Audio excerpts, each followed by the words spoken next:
السلام علیکم۔ السلام علیکم ورحمۃ اللہ ورحمۃ اللہ، کیا حال ہے؟ بڑھیا صاحب، دعائیں ہیں آپ۔ کیا نام ہے آپ کا؟ میں محمد فہیم بول رہا ہوں ہلدوانی سے، اس دن فون کرا تھا جمعے والے دن۔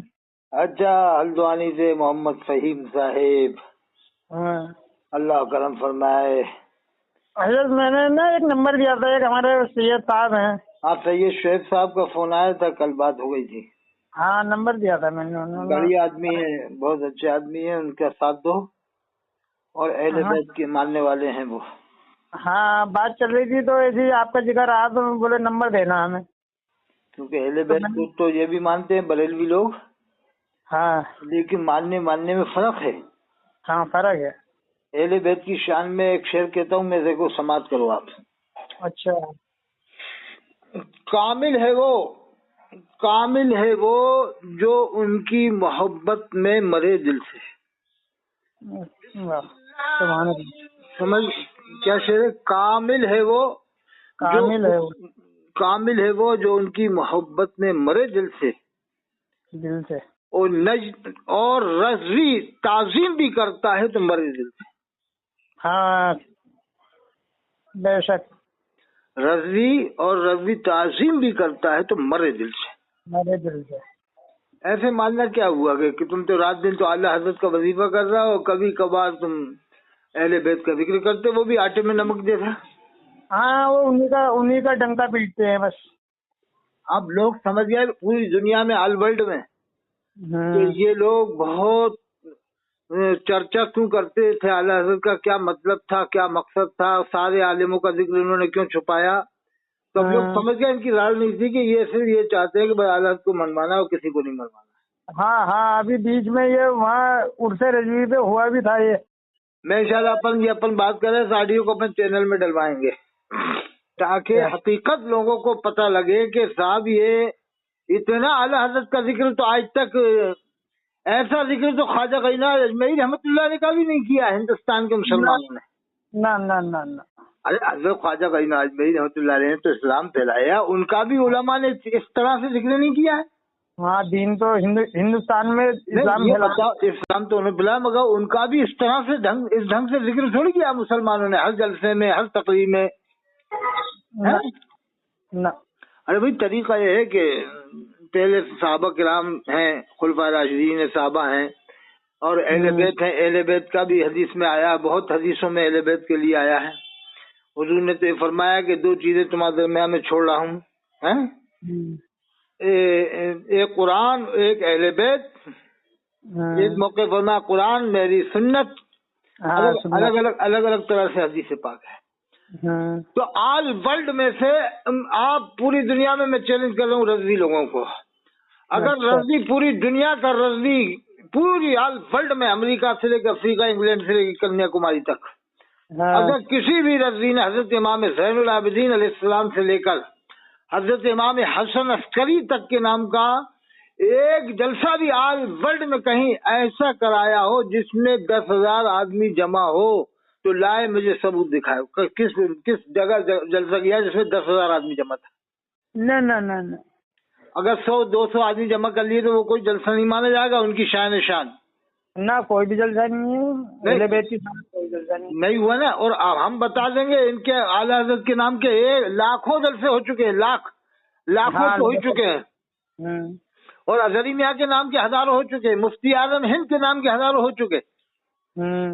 تو ہم بتائیں گے کہ ان کے نام کے ہزاروں ہو گئے، اور اہل بیت کے نام سے ایک بھی جلسہ کیوں نہیں ہوا؟ امام زین العابدین، امام حسین کے نام سے تو ہوئے، لیکن امام حسین علیہ السلام کے بعد پھر یہ کسی کا ذکر نہیں کرتے خاص طور سے۔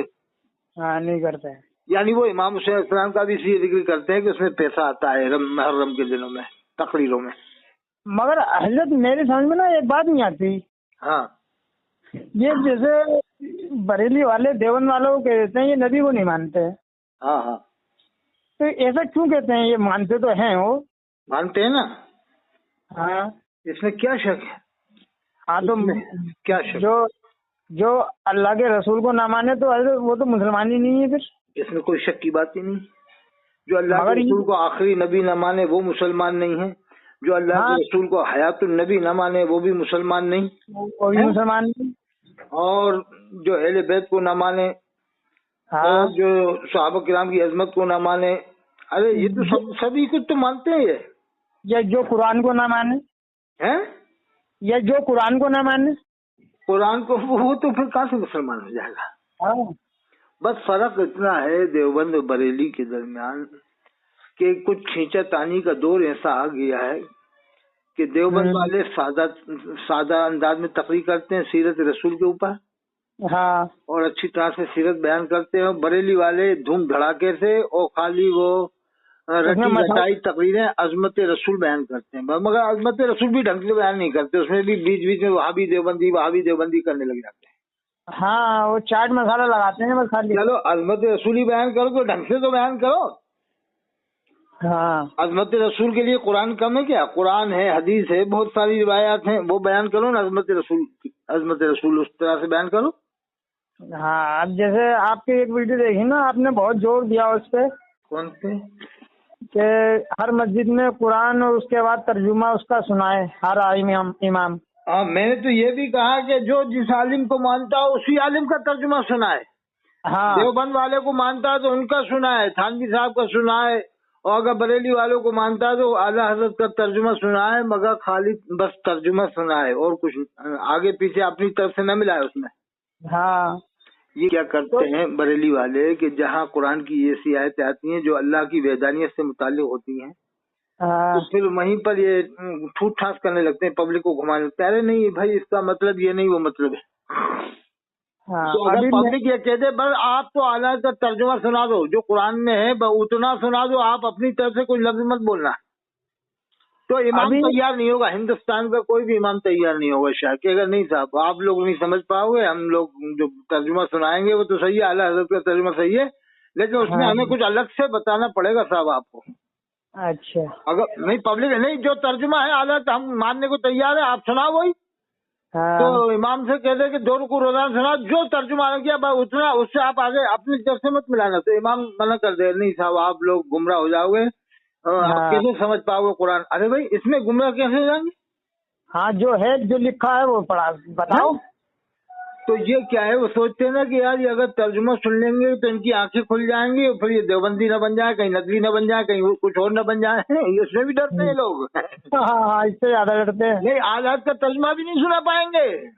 ہاں، اگر ان سے اگر عوام کہہ دے، کمیٹی والے پورے ہندوستان کے، کہ اگر تفسیر تمہیں سنانا ہے نا اپنی طرف سے، تم کہہ رہے ہو کہ ہم سمجھائیں گے، تو امام ہم سمجھنا چاہتے ہیں تفسیر کے ذریعے، تفسیر احمد یار خان نعیمی کی لکھی نہ ہو، تفسیر کسی دیوبندی عالم کی لکھی ہوئی نہ ہو، تفسیر اگر تجھے پڑھنے کا شوق ہی ہے اور سمجھانے کا شوق ہے تو ہم بھی سننا چاہتے ہیں، کون مسلمان نہیں سننا چاہتا؟ تو ہم تجھ سے کہہ رہے ہیں کہ تو بتا ولیوں کو مانتا ہے کہ ہاں شاہ ولی اللہ صاحب، شاہ عبدالعزیز صاحب، اور تمام ولیوں کو دیوبندی مانتے کہ ہاں مانتے ہیں، تو ان ولیوں کی تفسیر سناؤ جو 150 سال پہلے ہوئے ہیں، تو چل وہ تفسیر سنا دے، ہم ماننے کو تیار ہیں۔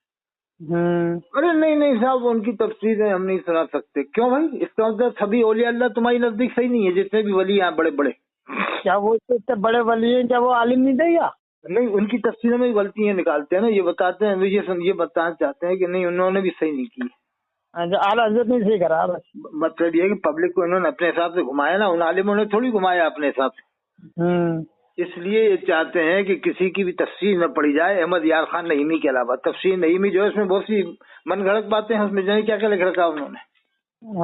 کہتے ہیں وہ آریہ سماج نے شاید کے اوپر یہ اعتراض کیا، وہ کیا، یہ ایسا اعتراض کیا۔ ارے اتنا ہی اعتراض کرے گا آریہ سماج تو مسلمان نہیں ہو جائے گا؟ اتنا ہی قرآن کو اگر سمجھنے کی کوشش کرے گا تو مسلمان نہیں ہو جائے گا؟ مسلمان نہیں ہو جائے گا پھر وہ۔ ارے جنہیں کیا کیا لکھ رکھا ہے اس میں، تو بہت ساری ایسی باتیں لکھ رکھی ہیں کہ جو سمجھتے ہیں۔ درود شریف پڑھنے کو منع لکھ رکھا ہے کہ درود ابراہیمی نماز کے علاوہ نہ پڑھا جائے، کہ اللہ نے فرمایا کہ صلو علیہ وسلم تسلیما، اے ایمان والو نبی پر درود اور سلام بھیجو۔ تو کہا اس درود میں سلام نہیں ہے، خالی صلاۃ ہے، درود ہے، سلام نہیں ہے۔ تو کہتا ہے کہ نماز میں درود ابراہیم پڑھ لو، باقی اس کے علاوہ مت پڑھو، استغفر اللہ۔ یہ لکھے گئے تفسیر نعیمی میں۔ اچھا، احمد یار خان کے لڑکے عبد الاقتدار نعیمی۔ تو اب درود پڑھنے کو جو منع لکھ دے تو کیسی تفسیر ہوگی وہ؟ اچھا صاحب، کب آ رہے ہو آپ ہلدوانی؟ آؤ پھر ایک آدھ چکر۔ انشاءاللہ میں آؤں گا، اور آپ تو خوب محنت کرو، اور امام زین العابدین کے اوپر ان سے تقریر کروان، مولویوں سے۔ پورے ہلدوانی میں ایک امام نہیں کرے گا، میں چیلنج دے رہا ہوں۔